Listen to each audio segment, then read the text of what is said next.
Hey everybody, welcome back to TechOdyssey. So following up on the Unpacked event, there wasn't really a lot to unpack, and I want to talk about particularly S22 Ultra. I'll talk about the others later.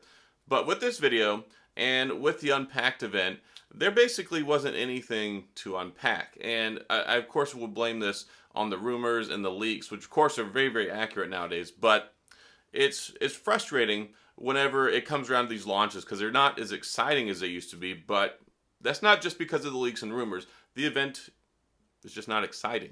And when I was watching it, I'm watching this video, I'm watching the presentation, and essentially, it's the same old phone. There's not a whole lot of a difference here. They basically took a combination of maybe the Note 20 and the Note 10, merged those together, and we've got the new Gorilla Glass Victus Plus, which is exclusive to the S22 right now, on the front and the back. And there's not really a whole lot of changes. Snapdragon 8 Generation 1, we've talked about this, enhanced machine learning, AI. There is a new telephoto camera, new 10 megapixel telephoto. You're still going to have the 100 times space zoom, 6.8 inch AMOLED, 2 times amazing-ish, whatever, crazy, 1750 nits brightness screen.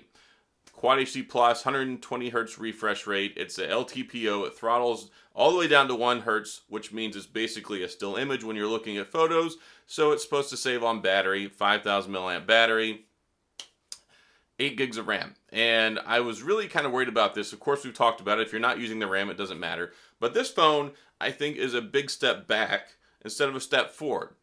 There's nothing revolutionary, nothing really innovative here. I think the most innovation I saw was this new nightography mode they're talking about for enhanced night mode, and also the 3 times better predictiveness when you're using the S Pen with the phone. Of course, they were very clever, and they merged the S Pen and integrated it into the phone. This is the Note. This is the Note, folks. And we had all this sadness, all this despair because the Note was gone. We didn't get a Note 21, and they just kicked it to the S event. And now we have a Galaxy S22 Ultra that is the Note. And I know we got a good thing here. The price is $11.99. But the thing is there's nothing revolutionary here.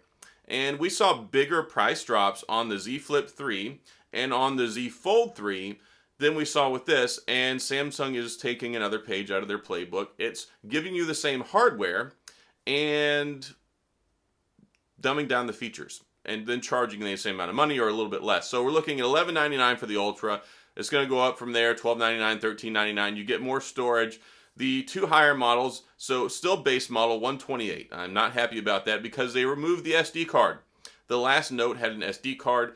This one does not. So you have no SD card, you have 120 gigs of storage, you have 8 gigabytes of RAM, and not too crazy about that. The Note has always been synonymous with productivity, having all the extra features. There's no charging brick, but you do get 45-watt charging, but you got to buy that. But don't worry, you can use the extra credit you get for trade-in to get one, right?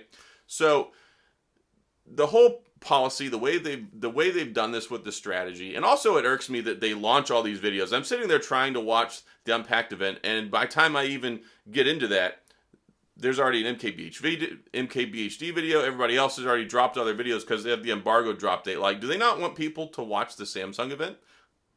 So, and it was also very boring for like the first 10 minutes, but yeah, you can check that out.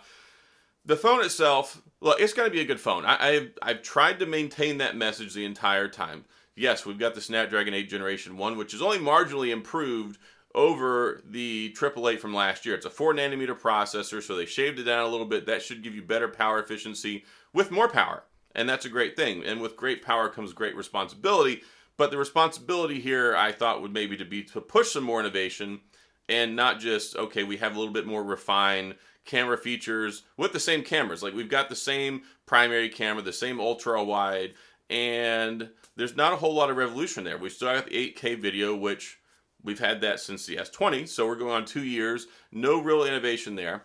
And the screen, 6.8 inches, basically the same, this 2-time AMOLED. And the pricing, I feel like if they basically left most things intact, it would have been more frugal and more maybe better for selling and for consumers to drop the price a little bit more, considering the competitiveness you get across the board. Of course, Samsung's not going to do that. I guess it is a small victory. It's $11.99 and not $12.99, because if you look at taking things into context, last year the S21 was $11.99, but you did pay extra for the stylus, which was about $50. So looking at it now, you get the historic S Pen that gets, you know, some of the features and stuff, and then that goes inside of the S22 Ultra. So that's basically the big innovation here. Their idea of innovating was taking the Note and calling it S22. So the S22 Ultra has transformed instead of just giving you the same old, and I don't know. I'm going to have another video about trade-in values and how to maximize that, how to get it the most cost-effective way, right? We want to try and save money if we want to buy this. If you want to buy it, go for it. I'm not going to say don't buy it. I'm not going to say go buy it. That's a decision for you to make. I'm just here to talk about it. It looks nice. You got the new colors. You got this new burgundy color that mostly looks kind of pink. And then, you know, we got the other colors as well. You can see those. I just have a lackluster level of excitement for this because we knew it. We knew this is what we're going to get. I've made videos about it, talked about not buying into the hype, and I just don't, there's not really a whole lot of hype. Like the device has been so plastered everywhere and leaked and rumored, and it shows up and it's basically everything we expected. It's not really a crazy exciting device. Now, it is likely going to be the contender for the best Samsung phone of the year. You've got the new One UI, you got Android 12, which is actually better than what Google's doing. And the funny thing is, you know, Google makes Android and then Samsung does their One UI thing. I think the One UI interface is solid. I think it's the best there is for Android 12 right now. It's going to be a smooth experience. It's going to be a beautiful screen, probably the best screen you're going to get all year. It's going to be super powerful. And I've talked about this too. There's a negligible difference between a Snapdragon 888 and an 8 Gen 1. You don't need all that crazy horsepower. You're already getting close to 3 gigahertz on a primary core. So it does everything. It's going to do everything. You're going to have reverse wireless sharing, IP68 dust and water resistance, wireless charging, the whole 9 yards. Everything is there. The price didn't go up. We have an S Pen inside of it now. I would say the S22 is dead. I would say the Galaxy Ultra is dead. We have now the Note, which they're calling the S22 Ultra. So take a look at it. I'm going to have more coverage. I'm not going to be able to get mine until it comes out. Of course, this is the release date for the announcement, but the launch date is still about 2 weeks away. So those things we have to contend with. There don't seem to be any full reviews out yet, just kind of first impressions and things like this. Not of much more value than what I'm talking about here. I don't have the phone, clearly. So that's all I got in this video. Hopefully offered some insight on it. It looks sharp. I mean, I like the curved edge display. It looks just like the Note 10 Plus and the Note 20 Ultra, which, I mean, both good phones in their own right. If you like the Note, you're going to be happy with it. I don't see this as being a groundbreaking phone, just a generational upgrade that they kind of dumbed down some features, took away our SD card storage, they gave us less RAM, still 128. It's the same cameras effectively. I mean, it's basically an S21 and an S22 Ultra body that looks like a Note. So that's all I've got in this video. If you have any questions or comments, let's have some discussion. Talk about it in the comments section. I want to know what your guys' thoughts and feels are on this. Are you impressed? Are you excited? Are you going to get one? Is this interesting to you? And we'll talk about it some more. So that's all I've got. If you have any questions or comments, please feel free to leave those down in the comments section. I will get back with you. And hit the like and subscribe, all that good stuff, because, you know, if you want to come back, right? Hopefully. And the notification bell. And as always, thanks for being here. I appreciate you watching, and I'll see you guys next time.